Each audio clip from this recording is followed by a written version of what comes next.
entendiendo que no todo era por parte de la misma creación que se comenta, ¿no? Hay algunas teorías que hablan de lo mágico religioso, que por ejemplo explican cómo se dio la creación según la Biblia, otros que por ejemplo hablan de cómo se dio la creación según la generación espontánea. O sea, hay muchos tipos de teorías que nos hablan de cómo se empezó la vida en la Tierra. Todas y cada una de ellas tienen sus pros y también tienen sus contras.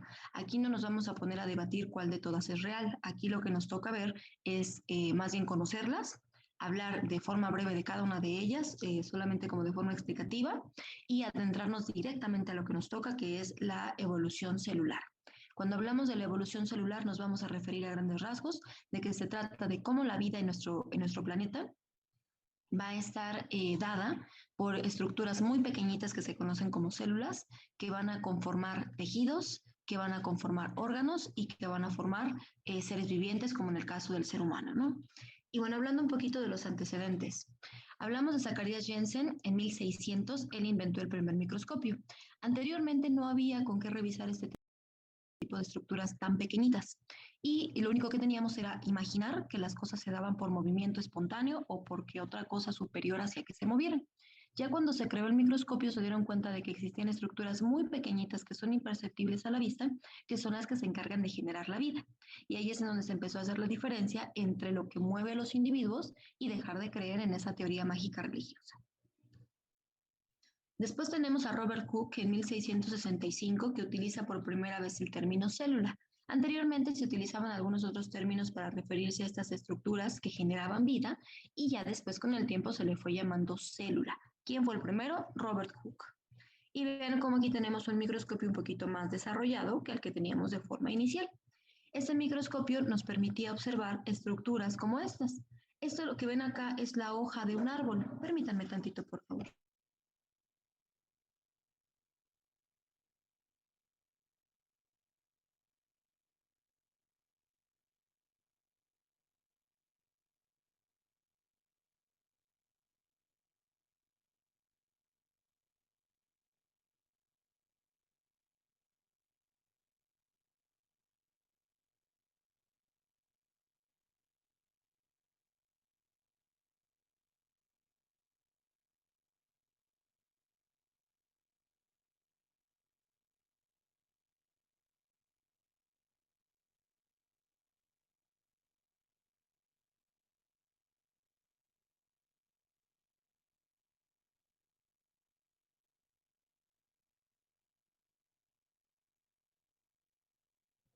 Chicos, perdón. Les decía, esto que ven acá es la hoja de un árbol. ¿Qué fue lo que hizo? Agarró una hoja, la puso debajo del microscopio y se dio cuenta de que había muchas estructuras que a simple vista no podía detectar. Y empezó a ver que la hoja en total estaba conformada por estructuras cada vez más pequeñitas, a las que ya se les fue denominando como tal célula. En este caso sería una célula de origen vegetal. Hablando de Leeuwenhoek, este sujeto se llamaba Anton van Leeuwenhoek en 1683. Él, por ejemplo, ya empezó a describir algunos microorganismos. Ya empezó a decir, bueno, este microorganismo está conformado por este tipo de células y estas células van a estar conformadas por diferentes estructuras que garantizan su funcionabilidad. También ya se empezó a hablar, por ejemplo, de los organelos, ¿no? O sea, de que la célula no se mueve solita, sino que dentro de ella va a tener varias estructuras que ayudan a que funcione y a que se pueda nutrir ella misma y a desarrollarse de forma individual y de forma en conjunto con el resto de las células que rodean a estas estructuras. Ya después con Matthias Jacob Schleiden, en 1838, él fue un botánico muy reconocido, un botánico alemán. Él ya fue quien postuló que al menos el cuerpo de las plantas estaba formado por varios tipos de células y que estas células emitían ciertas secreciones que garantizaban que la célula en conjunto de forma individual, perdón, que la célula de forma individual pudiera trabajar y que pudiera desarrollarse, como les decía, con el resto de las células de la periferia. La célula tiene la capacidad de trabajar para ella misma y de trabajar para ayudar al resto del tejido o del órgano del que estemos hablando. Después con Theodor Schwann en 1839, él fue un zoólogo y fisiólogo alemán. Él ya postuló el funcionamiento y la fisiología animal como el resultado de la sumatoria del funcionamiento de varios tipos de células. Se dio cuenta de que los músculos, que eran las estructuras que favorecían el movimiento corporal, estaban conformados por un tipo específico de células que era muy diferente a, por ejemplo, las células de las uñas o a, por ejemplo, las células que estaban en la piel o a las células del cabello. Se dieron cuenta de que no todas las células eran iguales y de que cada una de las células era diferente dependiendo del tejido que estuviera conformando. Después, Rudolf Virchow, este sujeto es muy importante, de una vez anótenlo, él fue muy importante porque también postuló algo que se conoce como la tríada de Virchow. Esta tríada de Virchow no nos compete verla ahorita, la van a ver hasta patología, pero anótenle. La tríada de Virchow es la forma en la que se explica la generación de un proceso que se conoce como trombosis. La trombosis es la generación de coágulos, entre comillas, a nivel de la sangre, ya sea en las arterias o en las venas. Entonces, la tríada de Virchow habla de cómo se forma la trombosis. Y esta tríada va a estar conformada por estasis sanguínea. Estasis sanguínea significa que la sangre se está encharcando, que se está estancando. Hipercoagulabilidad, que significa que la sangre se está volviendo más viscosa, más espesa. Y lesión endotelial. El endotelio es la capa más interna de los vasos sanguíneos. Y si el endotelio se lastima, empieza a generar que la sangre no circule tan rápido, que la sangre se estanque y que por obvias razones la sangre empiece a coagularse de más. Y si se pueden analizar lo que les acabo de decir de estasis sanguínea, hipercoagulabilidad y lesión endotelial, es lo que termina haciendo que se formen coágulos en los vasos sanguíneos. ¿Sí quedó claro eso?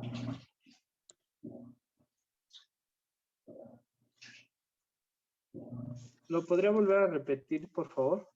Todo lo de la tríada de Virchow. Sí, por favor. La tríada de Virchow es la forma en la que se explica la generación de un proceso llamado trombosis. La trombosis va a ser la generación de coágulos a nivel de los vasos sanguíneos, ya sean arterias, venas o capilares. Esta tríada está conformada por obvias razones por tres cuestiones. La primera va a ser estasis sanguínea, que significa que la sangre se está encharcando, se está estancando. Hipercoagulabilidad, que significa que la sangre se está volviendo más viscosa, que se está espesando. Y lesión endotelial. La lesión endotelial, como les decía, el endotelio es la capa más interna de los vasos sanguíneos. Y si esta capa se lastima, va a hacer que la sangre circule menos rápido, que se empiece a estancar y que por obvias razones empiece a cambiar su viscosidad. Y esto en conjunto es lo que genera los trombos en los vasos sanguíneos. La tercera dijo lesión de qué, perdón? Lesión endotelial. Endotelio. Gracias. De nada. Y bueno, regresábamos otra vez a esta porción de Rudolf Virchow. En 1858, al hacer estudios sobre citogénesis de los procesos cancerosos, llega a la conclusión de que las células surgen de una célula preexistente. Y esto lo ponemos en grandotote. Todas las células que existen, todas y cada una de ellas, no se generaron por obra divina, no se generaron por una explosión, no se generaron de forma espontánea, no. Todas las células que existen en el mundo, todas y cada una de ellas, vienen de una célula madre. ¿Qué significa? Que si tengo, por ejemplo, en el caso de la piel, las células epiteliales viven 21 días. Significa que mis células de la piel tienen caducidad de 21 días y que cada 21 días la piel está cambiando. Eso significa que las células que están naciendo en mi piel vienen de una célula que ya está reproduciéndose. Entonces, todas las células surgen de una célula preexistente. En la actualidad, la teoría celular incluye 4 principios que son los fundamentos de la teoría celular. O sea, después de todo lo que ya platicamos, de cómo fue que se empezó a hacer una exploración de qué es lo que conforma la materia viva, de cómo es que las células trabajan en conjunto, de cómo fue que se fue trabajando con el microscopio y demás, llegamos a la conclusión de que nuestra teoría celular va a estar conformada por estos 4 enunciados. El primero es que la célula es la unidad estructural de los seres vivos. O sea, lo que va a conformar toda la composición del organismo va a ser de forma básica una célula. Todos los seres vivos están formados por células. Todos, todos, todos, todos. Y hablamos de seres vivos, ya sean animales o vegetales. En el caso de nuestro enunciado número 2, la célula es la unidad funcional de los seres vivos. La unidad funcional significa que todo nuestro cuerpo, todo el cuerpo de todos los animales del mundo, funcionan gracias a la existencia de estas células. Una célula puede ser autosuficiente para sobrevivir. Y es aquí en donde vamos a empezar a hablar un poquito de los tipos de organismos que existen. Vamos a tener organismos unicelulares y vamos a tener organismos pluricelulares. Cuando hablamos de unicelular, nos vamos a referir a organismos que están conformados por una sola célula. Y cuando hablamos de pluricelulares, hablamos de organismos que tienen más de una célula dentro de su composición estructural. ¿Vamos bien hasta acá?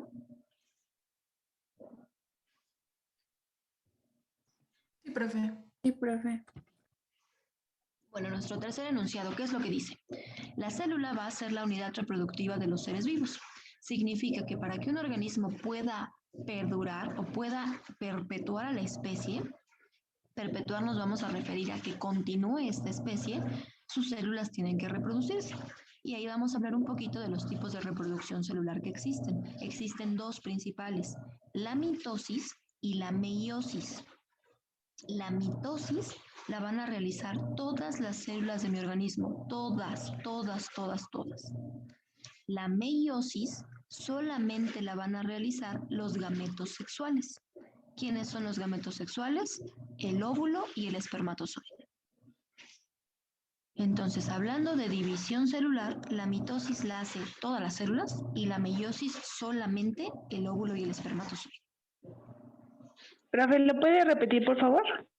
La mitosis y la meiosis son los 2 tipos principales de división celular que existen para que la célula se reproduzca. La mitosis la va a llevar a cabo todas las células del organismo, todas y cada una de ellas. Las del cabello, las de la piel, las de la retina, las de donde gusten. Menos la mitosis, menos los óvulos y los espermatozoides. Los óvulos y los espermatozoides realizan un tipo específico de reproducción celular que se llama como meiosis. La mitosis y la meiosis es el nombre que recibe el tipo de reproducción celular. Tenemos 2 tipos de reproducción celular, mitosis y meiosis. Como les decía, mitosis lo hacen todas las células y meiosis solamente las células sexuales o los gametos sexuales que van a ser óvulo y espermatozoide. ¿Sí quedó claro?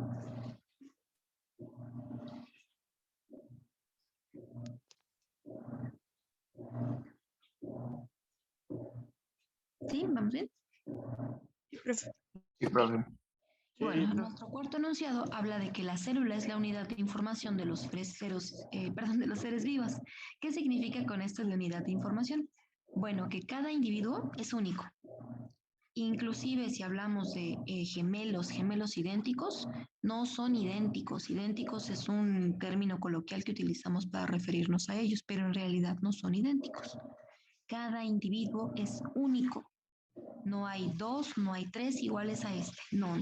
A pesar de que por fuera se vean iguales, por dentro algo es diferente. Esta individualidad que nos da la misma reproducción celular que hace nuestro cuerpo, va a significar que las células de nuestro cuerpo le heredan información a las células que se están reproduciendo, pero que cada una va a tener algo diferente. Ahora, en el caso de la mitosis siempre, siempre, siempre va a dar células idénticas. Ahí sí no hay de otra. Si yo tengo una célula epitelial que está reproduciendo por mitosis, la célula epitelial que quede de resultado es igualita a la que la reprodujo. Si hablamos en el caso de la meiosis, ahí sí ya tenemos nuestra diferencia de células, porque en la meiosis las células hijas van a ser diferentes de las células que las formaron. Entonces, en mitosis todas son iguales, en meiosis son diferentes. ¿Y vamos bien? Sí. Sí. Entonces, aquí en conclusión lo que decimos es que todas las células tienen información genética, que por supuesto se hereda, y eso es lo que va haciendo que la especie se perpetúe.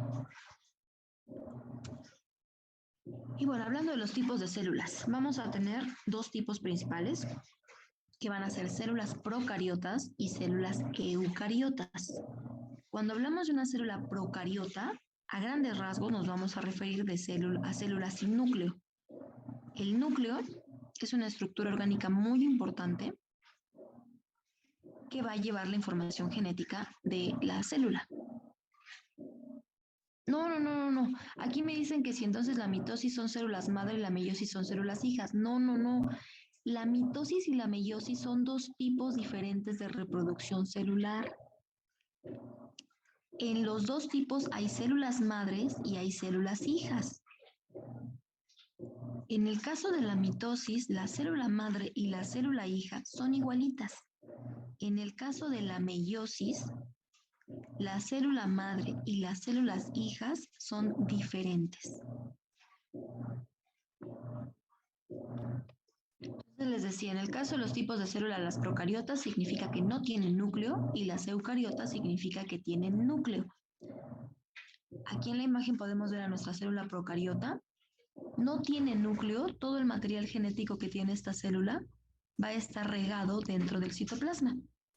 Y en el caso de la célula eucariota, el núcleo, que es este grandote y bonito, lleva en su interior la información genética de la célula en cuestión. Células procariotas y células eucariotas. ¿Vamos bien?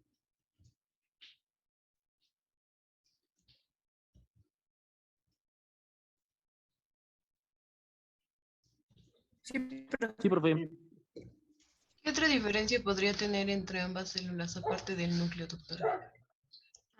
El tipo de organelos que tienen. La célula eucariota tiene muchos organelos complejos. La célula eucariota solo tiene ribosomas.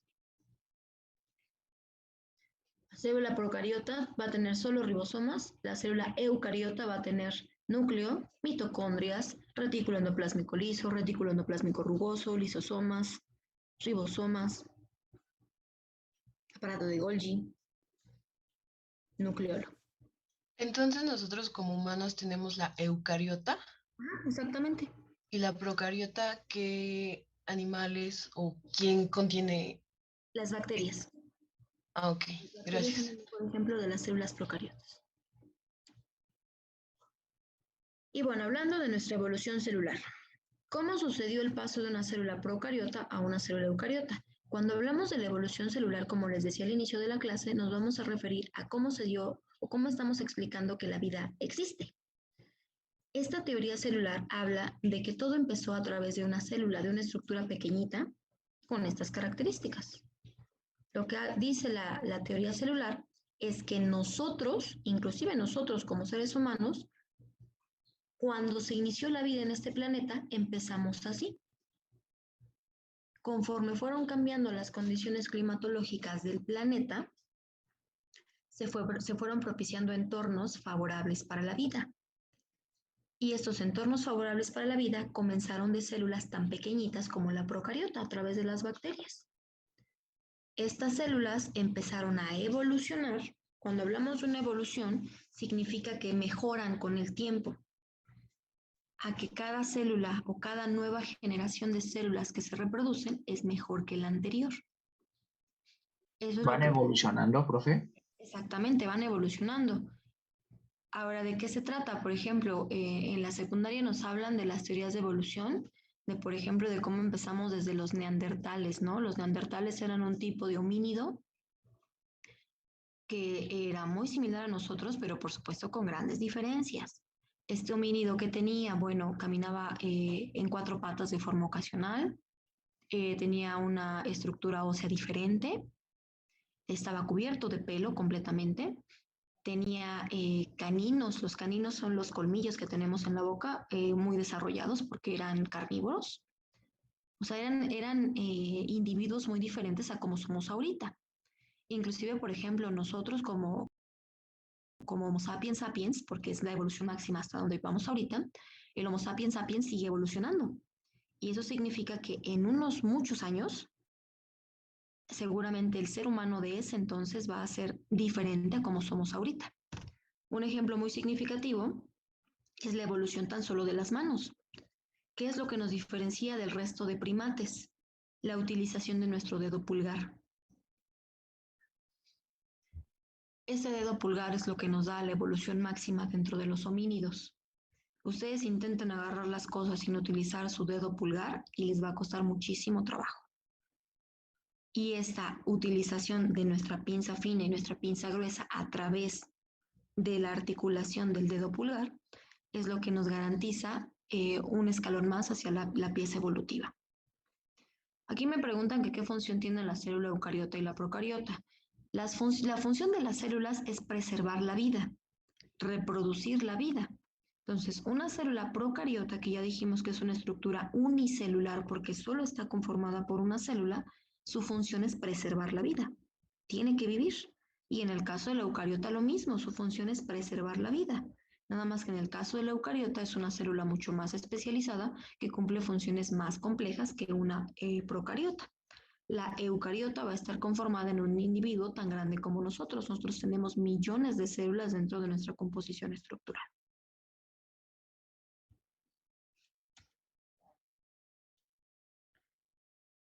Y bueno, entonces les decía, ¿cómo fue que se dio el paso desde una célula procariota hasta una célula eucariota? Les vuelvo a repetir, al inicio de la teoría evolutiva se habla de que todos nosotros provenimos de una bacteria. Y ya con el paso de los miles y millones de años, ya es como llegamos a ser un Homo sapiens sapiens.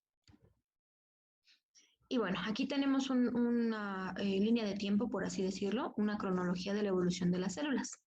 Vamos a hablar de millones de años. No crean que esta modificación o esta evolución se da de la noche a la mañana. Por supuesto que no. Es una evolución que lleva muchísimos años. Y eso lo podemos ejemplificar en el área de la salud con las dietas que están de moda. Cuando hablamos de dieta, nosotros de forma errónea le decimos dieta a dejar de comer algo. No, los nutriólogos dicen que eso de dieta es algo que hacemos diario.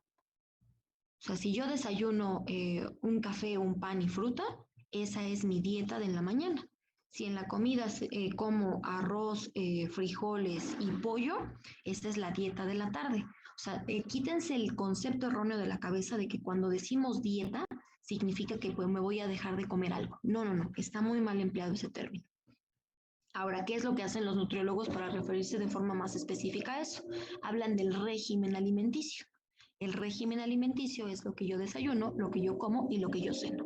Y esto es diferente en cada persona y depende mucho desde cuestiones culturales, desde cuestiones socioeconómicas y también desde cuestión de gustos. Hay gente que, por ejemplo, aquí en la casa les encanta la ensalada esa fea de betabel con naranja y con cacahuates. A mí me da asco.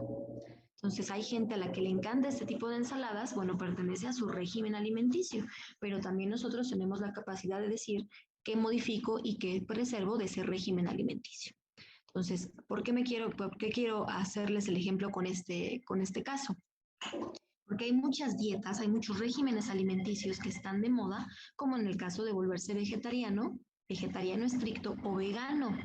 Yo no digo que este tipo de regímenes alimenticios estén mal, cada quien decide sobre su cuerpo, pero tienen que estar conscientes de lo que están decidiendo. Si les estoy hablando que la evolución lleva millones de años, significa que lo que nosotros comemos ahorita es el resultado de la evolución de todos esos millones de años. No se puede de la noche a la mañana modificar el régimen alimenticio y esperar que no me pase nada. ¿Por qué les digo esto? Porque de repente hay pacientes que son vegetarianos estrictos o veganos, que se enferman por lo mal que comen. Cada quien come lo que quiere y es completamente respetable, pero sí hay que entender que si la evolución nos está diciendo que con todo el dolor de nuestro corazón necesitamos proteína de origen animal, con la pena tenemos que consumir proteína de origen animal. Ahora, ¿qué es lo que pasa con los vegetarianos estrictos y los veganos? Si lo que no quieren es comer proteína de origen animal, entonces vayan con un nutriólogo, que es el especialista en este caso, y que les haga un régimen alimenticio utilizando proteína de otro origen que no sea animal, para que no se enfermen. Porque les digo, está perfecto lo de las dietas, hagan lo que quieran con su alimentación, pero tienen que estar conscientes de que yo no puedo dejar de comer carne de hoy para mañana porque algo grave me va a pasar. ¿Sí quedó claro eso?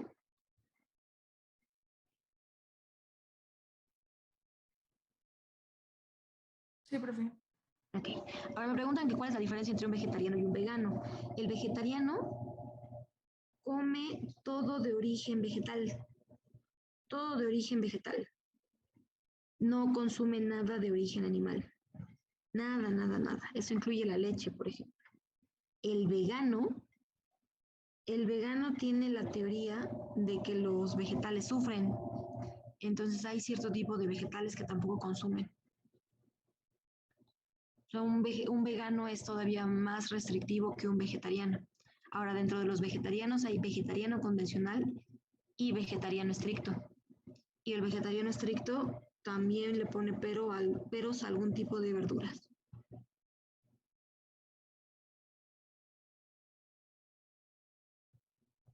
¿Sí quedó claro eso? Sí, Doc, gracias. Okay.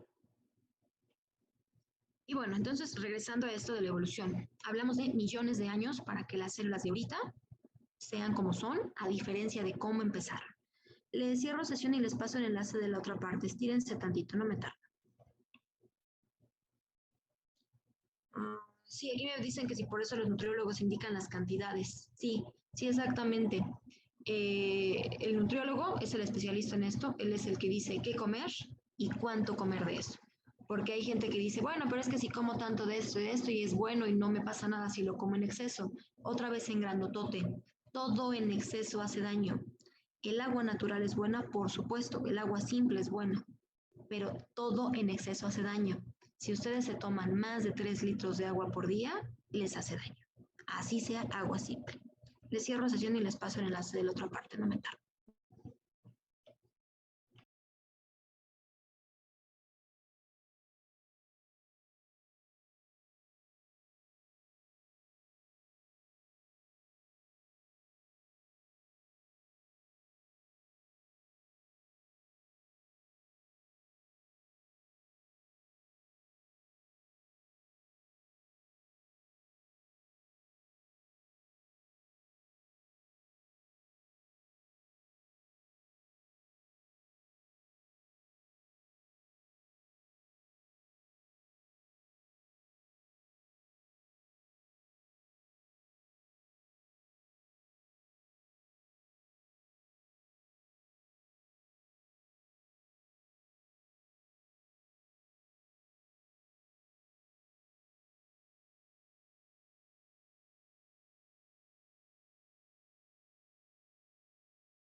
Pero como coordinación más que nada, trabaja aquí con los dedos o con las... ¿Cómo?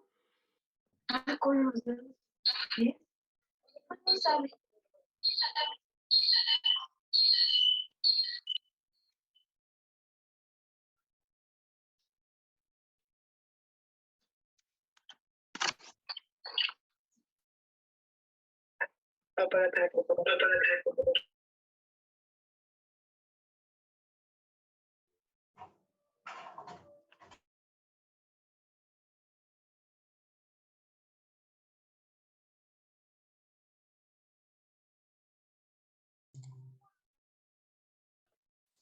Y bueno, entonces seguimos hablando de esta evolución celular, de cómo se dio la cronología a base de todo el tiempo que tuvo que pasar para la evolución de cada una de nuestras células. Y hablamos de que todos venimos de células procariotas. Ya les dije que el mejor ejemplo de una célula procariota es una bacteria, pero dentro de las bacterias tenemos diferentes tipos de bacterias. Y vamos a tener bacterias clasificadas dependiendo del tipo de respiración celular que realicen. Y este tipo de respiración celular va a ser respiración aerobia y respiración anaerobia. La respiración aerobia es con oxígeno y la respiración anaerobia es con dióxido de carbono. En el caso de las células procariotas iniciales, estas eran bacterias anaerobias. ¿Por qué? Porque antes nuestra Tierra no tenía oxígeno. Tenía de todo menos oxígeno. Posteriormente, ya existieron células procariotas, pero ya eran bacterias fotosintéticas. Cuando hablamos de la fotosíntesis, nos referimos a un tipo específico de nutrición celular a base de luz solar. No había aire, más bien no había oxígeno en la atmósfera de la Tierra, pero sí estaba el estímulo del Sol. El Sol es indispensable para la vida de este planeta. Se ha vuelto peligroso porque ya le dimos en la torre a la capa que protege contra los rayos ultravioletas del Sol, la capa atmosférica, nuestra capa de ozono. Pero en realidad el Sol es indispensable para que la vida funcione. Se habla de que aquellas zonas del mundo o de nuestro planeta en donde no hay una exposición solar adecuada, pues no tenemos tantas plantas, es evidente. Y en el caso de las personas, hablando de los efectos nocivos de la falta de la luz del sol, es más común que exista depresión en la gente que tiene menos contacto con el sol que aquella que tiene contacto con el sol.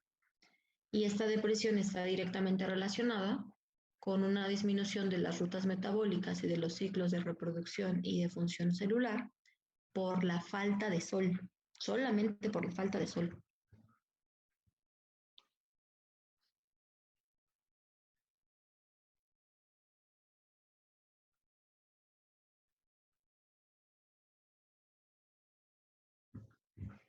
Después de estas bacterias fotosintéticas, volvimos a regresar a las bacterias anaerobias. Y después de estas bacterias anaerobias ya teníamos cianobacterias. Estas cianobacterias ya fueron ese punto de transición entre las bacterias que no necesitaban oxígeno y las que ya necesitaban oxígeno porque las condiciones ambientales de la Tierra ya tenían oxígeno. Después de estas procariotas, que ya eran cianobacterias en este cambio entre bacterias que respiran aire y aquellas que no respiran oxígeno, ya vamos a tener algas unicelulares. Y estas algas unicelulares fueron las primeras células eucariotas que existieron. Después de estas algas unicelulares, pasaron muchísimos años más y aparecieron las algas megascópicas.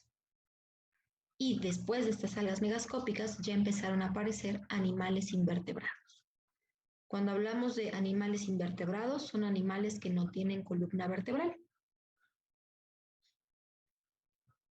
Y ya después siguieron pasando más y más años hasta llegar a la conformación estructural que tenemos en la actualidad. ¿Sí quedó claro a grandes rasgos esto? Profesora, ¿podría explicar algas unicelulares otra vez, por favor? ¿Cómo, perdón? Lo de algas unicelulares. En el caso de las algas unicelulares fueron las primeras células eucariotas existentes y fue el paso de estas cianobacterias, de aquellas bacterias que ya necesitaban oxígeno para sobrevivir, de aquellas que no lo necesitaban. Y ya nuestro siguiente paso fue la creación de estas algas unicelulares, que fueron las primeras células eucariotas existentes. Estas células eucariotas ya eran más complejas a diferencia de las procariotas. Y ya después de las algas unicelulares, ya empezaron las algas megascópicas, y los animales invertebrados. Pero vean nada más cuántos millones de años tuvieron que pasar. Y por eso les decía en el ejemplo anterior, después de millones de años de evolución, no podemos esperar que con dietas que se pongan de moda de la noche a la mañana, nuestro cuerpo no se enferme. Les vuelvo a repetir, yo no digo que esos regímenes alimenticios estén mal, cada quien lo decide, pero sí hay que asesorarse del experto. ¿Y quién es el experto? El nutriólogo. Y aquí tenemos una imagen que es un poquito de burla de la evolución celular, ¿no? Tal cual así se fue dando la evolución en nuestras células. Desde estos ladrillos que se usaban por ahí de los 60, 70, no, de los 70 me parece, 70, 80, no estoy segura. Pero bueno, los celulares de antes eran de ese tamaño. Eran fácil del tamaño de un termo de los grandototes o de los vasos grandototes de Tupperware. Y era muy difícil andarlo cargando. Además, la batería no duraba, más bien la batería duraba muchísimo porque no había aplicaciones ni más nada, solamente era para recibir llamadas y para hacer llamadas, no había mensajes. Después ya fue evolucionando a hacerse un dispositivo cada vez más pequeño y después nos fuimos a lo contrario, a hacer dispositivos cada vez más grandes porque inclusive ya son dispositivos que pueden traer integrada el alma de una computadora, ¿no? Entonces, a grandes rasgos es de lo que se trata la evolución celular, de cómo empezamos a cómo nos encontramos en la actualidad. ¿Sí quedó claro? Sí. ¿Sí? Okay. Y bueno, eso es hablando de la teoría celular. La teoría celular habla de todas las células, de todo lo que ya hablamos anteriormente. Tenemos otra teoría que se conoce como la teoría del plegamiento de la membrana. Esta teoría del plegamiento de la membrana plantea que las células eucariotas se formaron directamente de un antecesor arqueobacterial. O sea, hay otra teoría que surge de esta teoría celular que dice que no éramos bacterias originales, sino más bien que éramos unas células eucariotas primitivas. O sea, que nunca fuimos procariotas, sino que siempre fuimos eucariotas, pero primitivos. Y esto es, este antecesor arqueobacterial dice que tenía compartimientos que diferenciaban las funciones de los organelos que se encontraban en el interior de estas células. Y que toda esta teoría de plegamiento de la membrana era un producto de la invaginación de la membrana plasmática. Se hagan de cuenta que aquí lo que dicen es que nunca fuimos procariotas, nunca fuimos células, estructuras unicelulares, sino que existe la posibilidad de que hayamos sido estructuras pluricelulares desde un principio, nada más que células rústicas, células que en lugar de tener bien diferenciados cada organelo, solamente tenía bolsas hechas de la misma membrana plasmática que contenía diferentes estructuras celulares. ¿Sí quedó claro eso? Alguien le está haciendo rayas a la pantalla.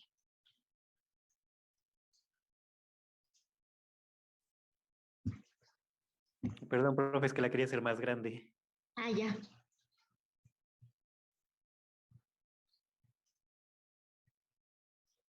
¿Vamos bien hasta acá o le tiene alguna duda?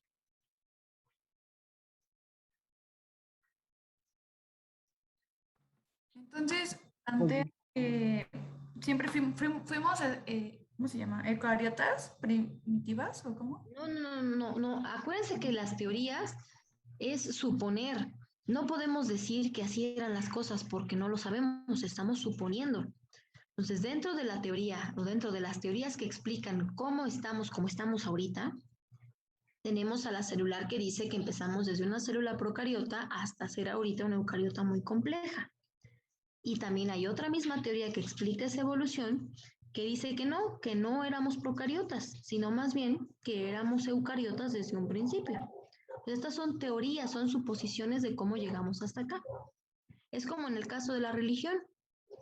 La religión no habla de la generación a través de células unicelulares y pluricelulares.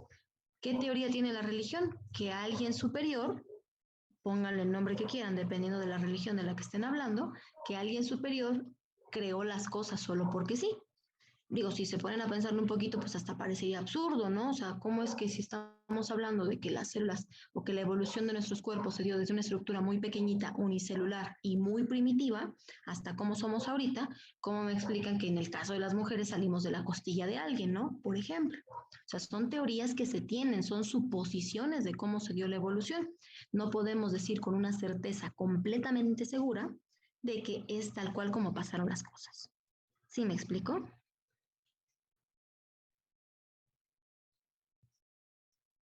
Sí, profe. Ok.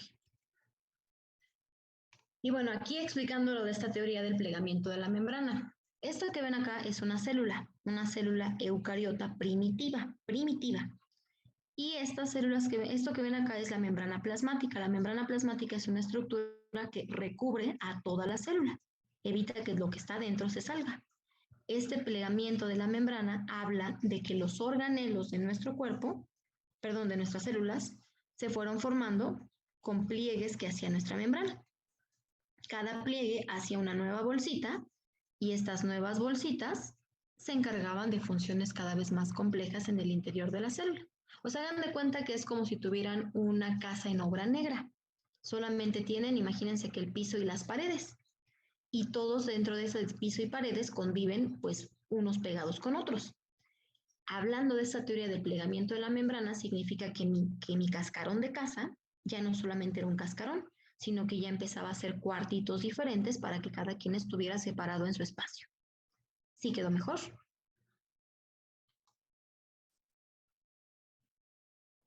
Sí, profe. Sí, ok. Y bueno, tenemos otra teoría que es la de endosimbiosis. Esta teoría de endosimbiosis supone que dio origen al retículo endoplásmico, al complejo de Golgi y a los lisosomas. O sea, hay otra teoría y otra suposición de cómo se dio la evolución que se llama endosimbiosis, en donde habla de que lo primero que se formó fueron estas estructuras celulares que se conocen como retículo endoplásmico, como aparato o complejo de Golgi y como los lisosomas. Del retículo endoplásmico tenemos dos tipos, liso y rugoso. La diferencia entre uno y otro es la cantidad de ribosomas que tienen en su estructura. Los ribosomas son organelos que se encargan de formar proteínas.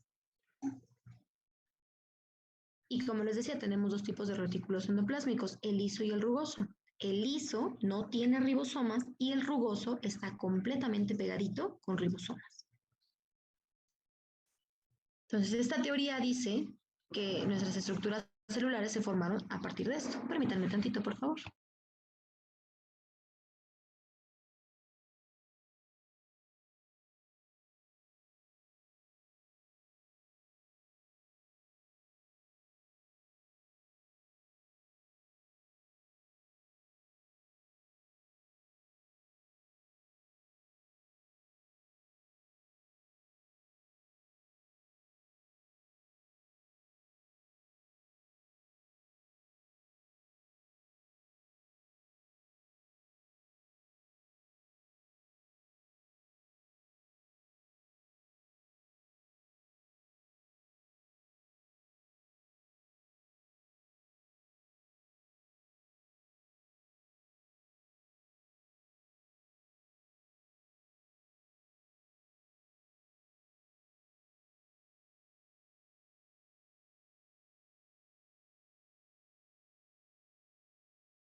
Ya, chicos, perdón.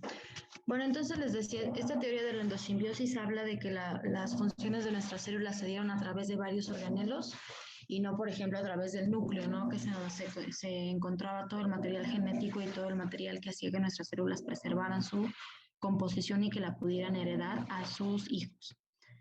Aquí no se tiene claro cómo se formaron las mitocondrias. La mitocondria es la unidad funcional de la célula. Esta unidad funcional se le llama así porque es en la mitocondria en donde se llevan a cabo las reacciones celulares para la generación de energía. El tipo de reacción metabólica que lleva a cabo la mitocondria se conoce como fosforilación oxidativa. Y esta fosforilación oxidativa se encarga de generar una molécula de energía que se conoce como ATP. Y ATP significa adenosín trifosfato. Esa teoría de la endosimbiosis casi no se usa, es muy poco aceptada, pero es importante que la conozcan. ¿Qué pasó? ¿Qué duda tienen? Una pregunta, doctora. ¿Cuál es la diferencia entre ribosomas y lisosomas? Los ribosomas, como les decía, son los que se encargan de producir proteínas y los lisosomas son como bolsitas de basura. Es en donde se va juntando todos los desechos celulares para después ser expulsados de la célula. Se llaman lisosomas porque se encargan de la lisis. Y lisis significa destrucción. Por eso les digo, los lisosomas son como botecitos de basura. ¿Sí quedó?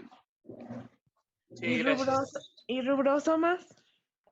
Ribosomas ya habíamos dicho que son los que producen proteínas.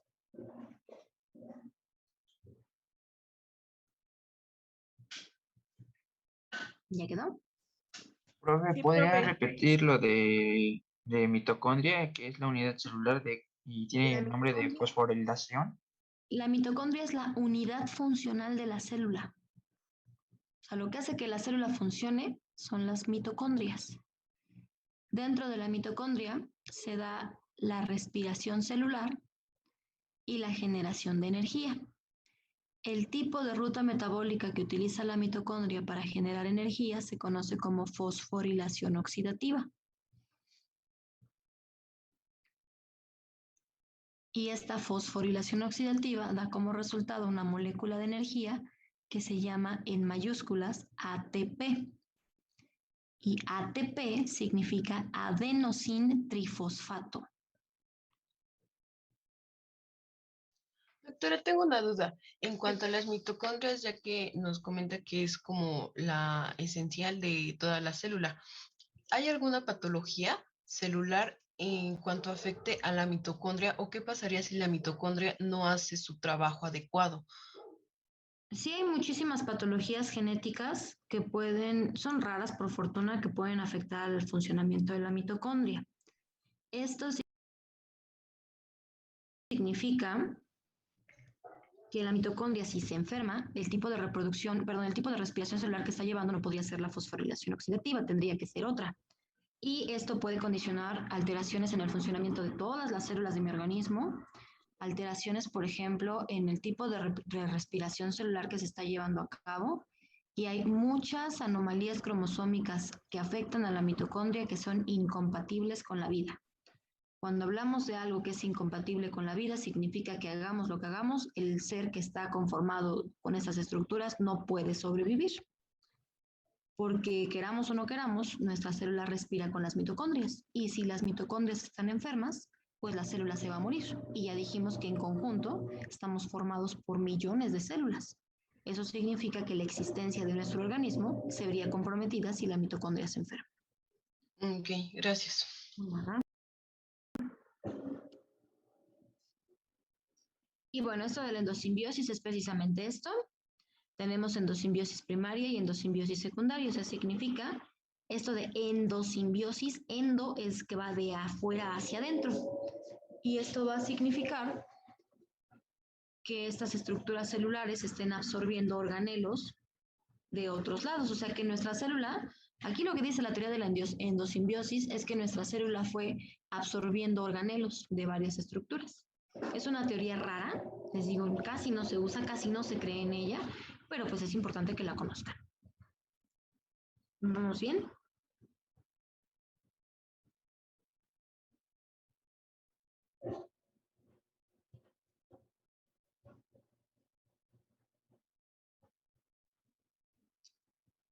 ¿Sí vamos bien o alguien tiene alguna duda? Bien, profe. Ok, bueno, y con eso terminaríamos los tipos de teoría celular que son como las más aceptadas. Ahora permítanme tantito, ahorita les comparto el siguiente tema.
Ya pueden ver la otra presentación.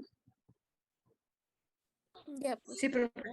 Ok, bueno, entonces vamos a hablar de las leyes de Mendel. Dentro de las leyes de Mendel vamos a encontrar algunos postulados que explican cómo es que se da la herencia. Cuando hablamos de Mendel nos estamos refiriendo a grandes rasgos a la herencia. Y van a ser tres postulados que hizo este sujeto.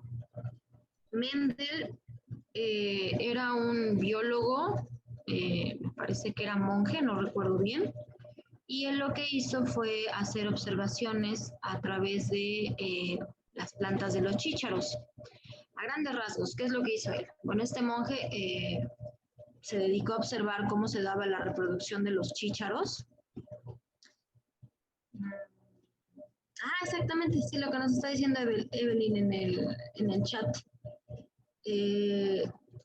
Lo que hizo fue empezar a ver cómo se daba ¿cómo les explico? La presentación o la disposición de caracteres dependiendo de cómo eran las células predecesoras y cómo eran las células hijas. ¿Qué es lo que tenía Mendel? Bueno, tenía plantas de chícharos y dentro de estas plantas de chícharos había chícharos amarillos y chícharos verdes. ¿Cuál de los dos colores es más predominante? Yo, por ejemplo, nunca he visto chícharos amarillos. Toda la vida he visto chícharos verdes. Entonces, por obvias razones, se habla de que el color predominante de los chícharos es el verde. Entonces, había chícharos amarillos y chícharos verdes. ¿Quién es el predominante? ¿O quién es el dominante? Vamos a conocerlo como dominante y como recesivo.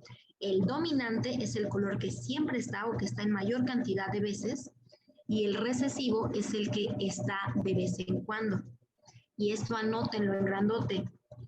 Cuando hablamos de la herencia, los caracteres dominantes son aquellos que se expresan generación tras generación tras generación. O sea, son caracteres que sí o sí siempre van a estar. Cuando hablamos de recesivos, significa que yo lo tengo ahorita, pero en la siguiente generación no se hereda, sino más bien va a aparecer hasta la siguiente. Dominante se hereda de forma continua, recesivo puede saltar una o dos generaciones hacia adelante. Un ejemplo, si alguien tiene abuelitos y uno de los dos tiene ojos, no sé, verdes y el otro tiene ojos cafés, ¿cuál de los dos es el dominante, el café o el verde? ¿El café? El café, exactamente. El café es el dominante. ¿Por qué? Porque es más común encontrar ojos cafés que ojos verdes.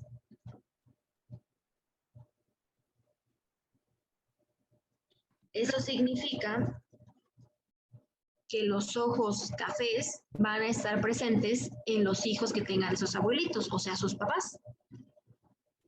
Y si sus papás tienen hijos que serían ustedes, es probable que el gen recesivo de su abuelito que tenía ojos claros se herede en la generación de ustedes.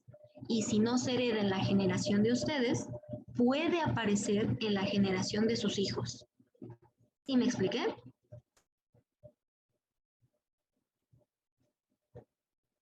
Sí, doctora. ¿Qué pasó, Rosario?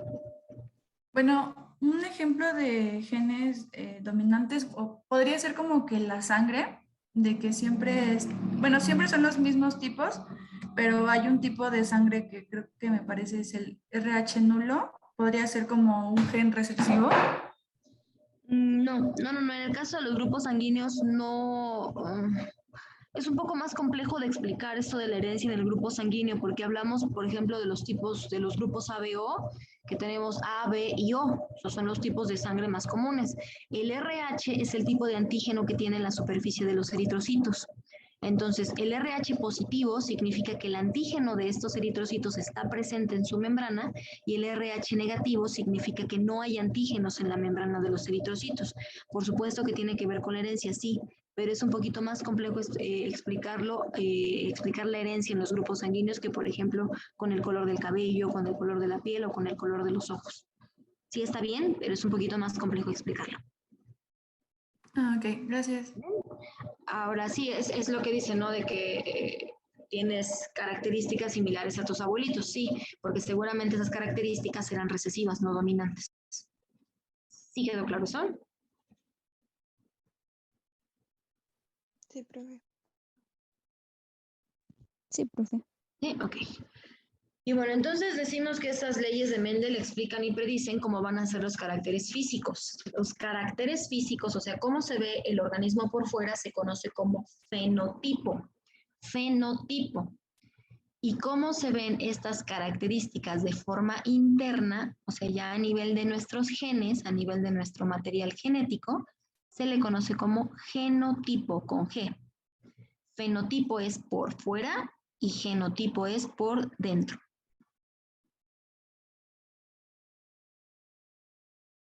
¿Sí quedó?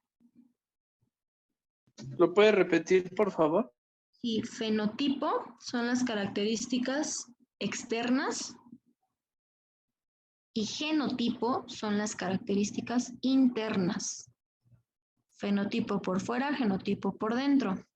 Ahora, genotipo viene de genes, de cómo son los genes de nuestro cuerpo.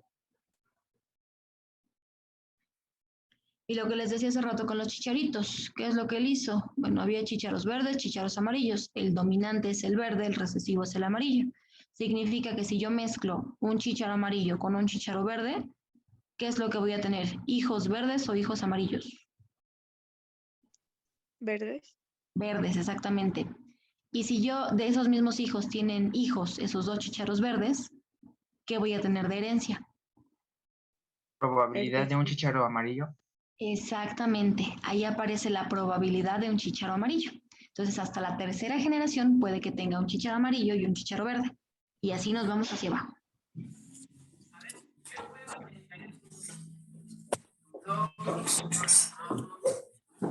¿Alguien tiene abierto su micrófono?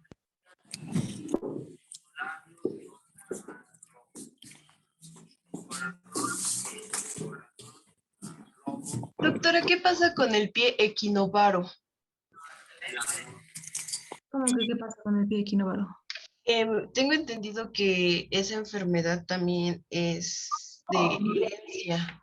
A mí no me digas si quieres. Dime sí o no. Alfredo, disculpa, tienes tu micrófono encendido.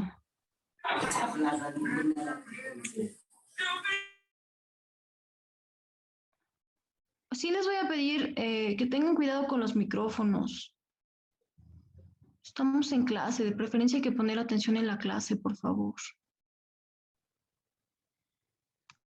Bueno, otra vez repíteme la pregunta, discúlpame, se me fue la... ¿Y qué pasa con el pie equinovaro? Tengo entendido que es una patología de herencia también. Hay algunas cuestiones que sí pueden ser de herencia en el caso del pie equinovaro, pero también tiene que ver con cómo se dio el desarrollo del piecito de ese bebé o de ese adulto. Los zapatos, eso nos lo dijo apenas la pediatra de mi niña, los zapatos son un lujo hasta los primeros 8 años de edad. ¿Qué es lo que hacemos con un bebé? Lo primero que queremos hacer de forma errónea es ponerle zapatos. Y ponerle zapatos a un bebé es lo peor que se puede hacer en el mundo. ¿Por qué? Porque el piecito es como plastilina. Si ustedes apachurran ese piecito, se modifica. Si ustedes aprietan ese piecito, también se modifica. Entonces, el hecho de que los bebés usen zapatos a muy corta edad hace que se predisponga, o más bien predisponen al piecito del bebé a que se forme un defecto como el equinovaro.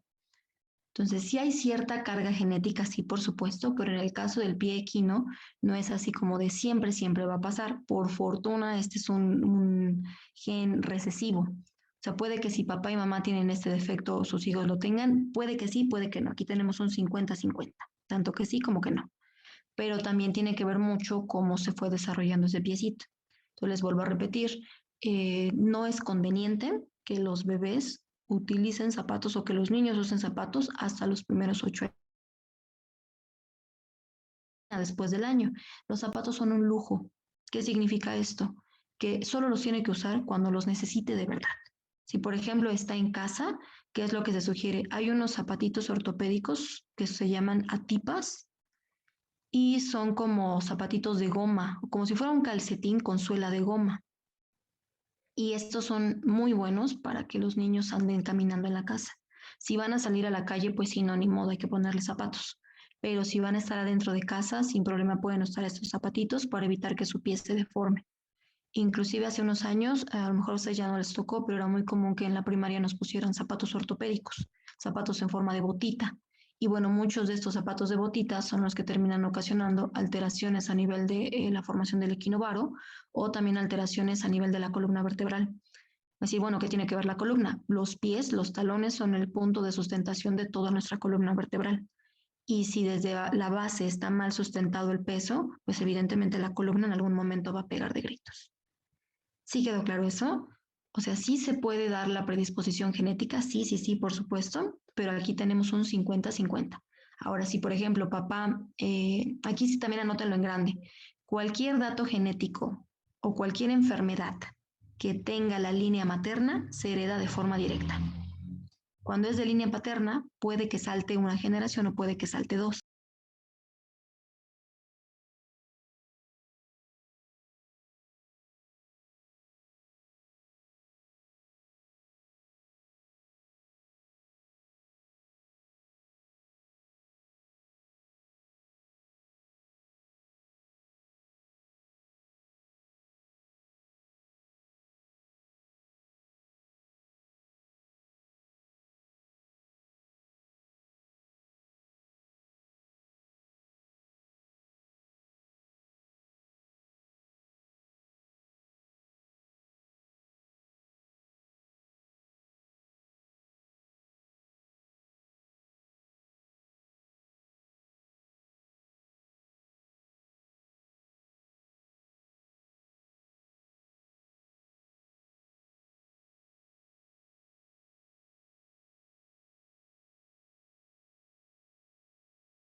Lo que me refería con eso es que en el caso de las enfermedades, todo lo que venga de línea materna se hereda de forma directa. Y lo que venga de línea paterna puede que se herede en esa generación hasta la siguiente. ¿A qué me refiero con eso? Si, por ejemplo, alguien en la familia de mamá tiene diabetes o mamá tiene diabetes, la probabilidad de que los hijos tengan diabetes es muy alta, es casi cuestión de tiempo. Si, por ejemplo, quien tiene diabetes es papá, ¿existe el factor de riesgo para presentar diabetes? Sí, pero es menor. O sea, puede que dé diabetes, tanto puede como que no. Pero si aparece en la línea materna, es cuestión de tiempo para que aparezca en los hijos. ¿Por qué es importante saber esto? Bueno, porque es importante en el caso del cáncer. Desafortunadamente, en el caso del cáncer que se tenga en la línea materna, cáncer que se hereda. Si, por ejemplo, no sé, la abuelita de alguien, que esperemos que no y toque en madera, tuviera cáncer de mama, la abuelita tiene cáncer de mama. Si la abuelita tuvo 2 hijas y un hijo, bueno, las 2 hijas es cuestión de tiempo para que tengan cáncer de mama. Y si el gen brinca a estas 2 hijas y tuvieron hijas, también brinca el gen a esa generación. Profe, Mande. yo tengo un caso similar. ¿De qué? ¿De cáncer? Sí, bueno, mi abuelita ya murió, pero tuvo cáncer. Tuvo 2 hijas y pues mi papá, pero no le dio a sus 2 hijas, le dio el cáncer a mi papá. ¿Cáncer de qué fue? De colon. Uy, sí. Entonces sí fue muy agresivo el cáncer, ¿eh? Es muy agresivo. El cáncer de colon es una pena, pero se le conoce como el asesino silencioso, al igual que el cáncer de páncreas. Desafortunadamente, cuando se diagnostica es más que tarde, ¿no? Es una tristeza, pero no hay algo que te diga tienes cáncer de colon hasta que ya lo tienes. Sí, ahorita pues ya lleva un padecimiento de 10 años y pues más que nada gracias a los doctores todavía sigue con nosotros. Qué gusto, qué gusto. Sí, aquí otra cosa importante en el caso del cáncer es que a todos nos espanta, por supuesto, es una patología espantosa, pero aquí lo que hay que entender es que cualquier patología, incluida el cáncer, siempre y cuando se diagnostique a tiempo, el pronóstico es mejor. Así sea el peor cáncer del mundo, si se diagnostica a tiempo, el pronóstico para el paciente es muchísimo mejor. Y si les digo, así se hereda, desafortunadamente. Ahora, ¿por qué es importante saber esto? Porque no se vale que si hay cáncer en la familia no lo detectemos antes de tiempo. Si yo les acabo de decir que hay cáncer, por ejemplo, de mama en la abuelita, en las hijas y demás, y sigue apareciendo, es evidente que va a seguir ese cáncer en la familia. ¿Qué es lo que hay que hacer? Hacer tamizaje. Y cuando hablamos de un tamizaje nos estamos refiriendo a que si yo sé que mi gente tiene cáncer de mama, oye, yo tengo que hacerme exploraciones de mama muy frecuentes y estudios y demás hasta que lo encuentre. Y si lo encuentro, seguramente lo voy a encontrar en sus inicios, se da tratamiento y se erradica ese cáncer. Pero no se vale que yo ya sé que alguien en mi familia tiene cáncer y me espero hasta que se detecte en etapa terminal. ¿Sí me explico? Por eso es importante que se sepa lo de la herencia. Maestra, y en caso del ácido úrico, ¿cómo es que afecta, por ejemplo, se transmite más de generaciones a varones, ¿no? Del padre al hijo y posterior. Aquí, ¿cómo es que se modifica ese patrón? Que no sea la mamá quien lo... En el caso del ácido úrico no es algo que se herede. El incremento de ácido úrico que se conoce como gota, no se hereda. No se hereda. La gota es ocasionada por malos hábitos higiénico-dietéticos. Es más común en hombres porque el incremento de ácido úrico va relacionado con exceso en el consumo de carnes rojas y en exceso en el consumo de alcohol. Sí, las alteraciones con ácido úrico no tiene que ver con la herencia, tiene que ver más bien con alteraciones higiénico-dietéticos. Ahora, si por ejemplo me dicen, bueno, es que, no sé, mi abuelito tenía ácido úrico alto, tenía gota, y mi papá tiene, hay que ver si pudiera ser el caso rarísimo, es muy, muy raro que tenga predisposición genética, pero la mayor parte de las veces tiene que ver con malos hábitos higiénico-dietéticos. ¿Sí me expliqué? Sí, profe, gracias. Ajá.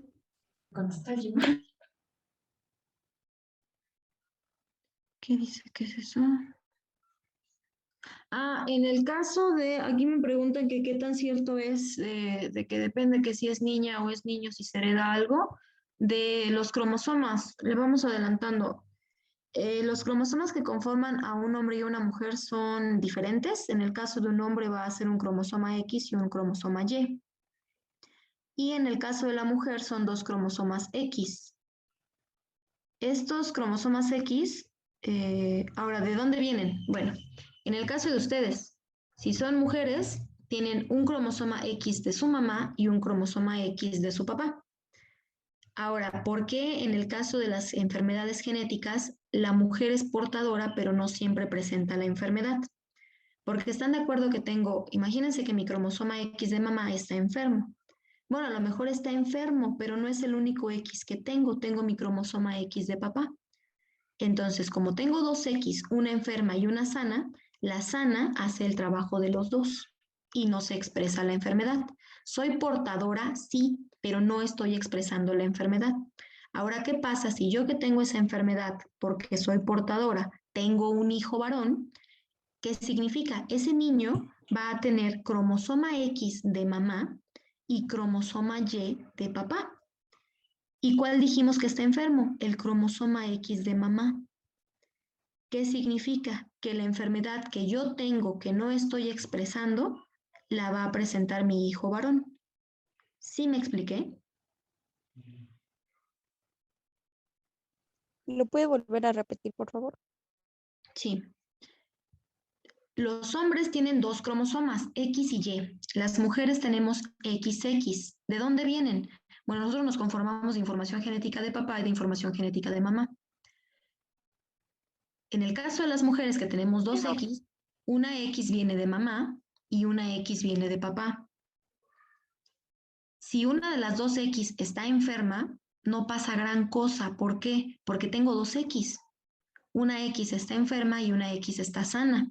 La X sana puede hacer el trabajo de la X enferma. Entonces yo puedo ser portadora de la enfermedad toda mi vida y jamás expresarla. Hablamos de enfermedades genéticas, enfermedades hereditarias. Si yo tengo un hijo varón y yo tengo una X enferma, ese hijo varón va a tener una X de mamá y la Y de papá. Y él sí va a presentar la enfermedad.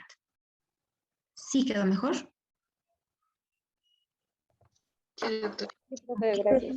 Ahora, Sí, aquí también para romper algo de mitos. Nuestra gente, por ejemplo, se la pasa diciendo que es más hombre el hombre que hace, no, perdón, que en el caso de tener hijos o hijas, el problema es de la mamá, porque la mamá no sirve para tener hijos. Bueno, aquí hay que romper un mito gigante. Si lo quieren ver así, yo creo que no importa si es niño o es niña, aquí lo importante es tener un bebé sano. Pero en el caso de que les importe si es niño o es niña, la mujer no es la que nos sirve bajo estos términos, sino el hombre. ¿Por qué? Porque quien determina el sexo de los bebés es el papá. Nosotras, así hagamos lo que se les ocurra, solo tenemos X para dar. Sea niño o sea niña, lo único que tenemos es X. Entonces, una de nuestras dos X como mujeres, ahí está. El hombre tiene X o Y.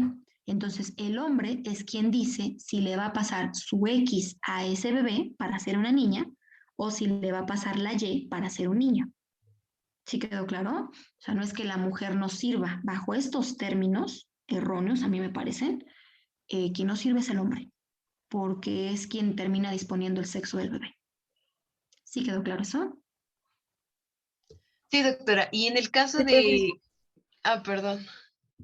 Que pase mi compañera.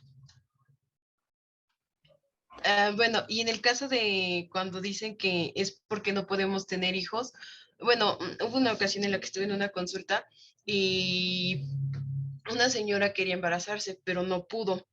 Entonces, pues el típico machista, ¿no? Que le decía, es que es por tu culpa, tú no puedes tener hijos. Y la doctora le explicó que no era así, que en sí ella sí podía tener hijos, que quien no era el señor. ¿Y eso a qué se debe? ¿Por los mismos cromosomas? No. En el caso de poder o no poder tener hijos, aquí solo hablamos en el caso de los cromosomas de si es niño o es niña. Ok. En el caso de la reproducción hay dos términos, uno que es infertilidad y otro que es esterilidad. Cuando hablamos de esterilidad es que algo transitorio está generando que no se puedan producir embarazos. ¿Qué puede ser transitorio? Una enfermedad de transmisión sexual, una enfermedad crónico-degenerativa, o sea, algo que esté afectando al momento a papá o a mamá que no deje que tengan hijos. Eso es esterilidad. Cuando hablamos de infertilidad, es que tanto el aparato reproductor de mamá como el aparato reproductor de papá, uno de los dos o ambos, no sirve. ¿Sale? Esterilidad es que algo al momento esté evitando los embarazos e infertilidad es que no importa que hagan lo que hagan, no van a poder tener hijos. Ahora, la mayor parte de las veces cuando no se puede tener hijos hay que saber de dónde viene el problema, si es en el aparato reproductor de mamá o en el aparato reproductor de papá. Y la única forma de saber esto es ir con un genetista que diga, o con un ginecólogo de primera instancia, que diga cuál de los dos aparatos no funciona, si el de mamá o el de papá. Ahora, es muy común, sí, también es muy común que de repente se le eche la culpa a la mujer de que no sirve para tener hijos. En cuanto al problema de si se pueden o no se pueden tener hijos, es más común que existan alteraciones en el aparato reproductor masculino que en el femenino para no poder concebir. Y eso también es algo que hay que rompernos. A nuestra gente le encanta decir que la mujer es la que no sirve y la mayor parte de las veces el que no sirve es el aparato reproductor masculino. Y ahí sí hay que hacer un montón de estudios para entender si el aparato reproductor masculino o femenino no sirve ahorita o de por sí no servía desde antes. ¿Sí me explicó? Sí, doctora. Ok. Ahora aquí me dice...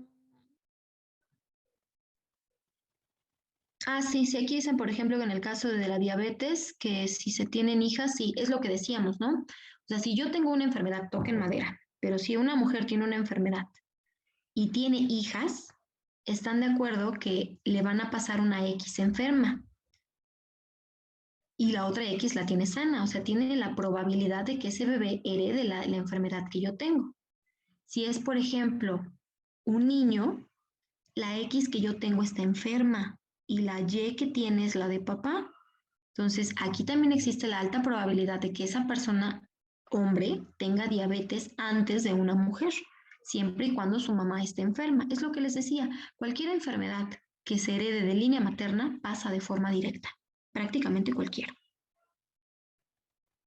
Ahora aquí me preguntan que si el estrés puede causar esterilidad en los hombres. El estrés puede causar esterilidad en hombres y en mujeres. El estrés lo verán en... ¿cómo se llama esta materia? En neuroanato, me parece.